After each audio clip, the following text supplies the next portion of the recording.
வணக்கம். உங்கள் நெல்லை மாவட்டத்திலிருந்து வாசகன் ரிப்போர்ட்டர். விழிப்புணர்வு செய்திகளுக்காக சிறுநீரகத்தின் பாதிப்புகளும் அதன் பயன்களும். நெல்லை மாவட்டத்திலிருந்து வாசகன் ரிப்போர்ட்டர். பாதிப்பு 1.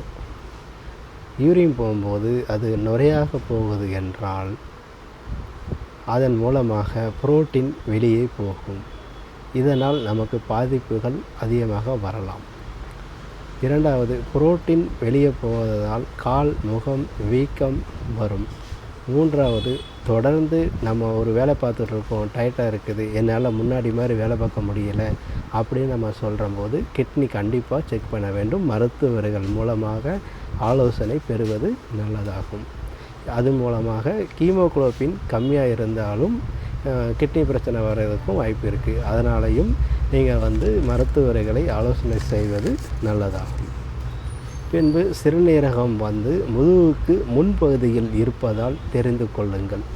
நாலேஜ் கண்டிப்பாக வேண்டும். உங்களுடைய சிறுநீரகத்தை பாதுகாப்பது உங்களுடைய கடமையாகும். மருத்துவரை கண்டிப்பாக அணுவது அதைவிட கவனம் தேவை.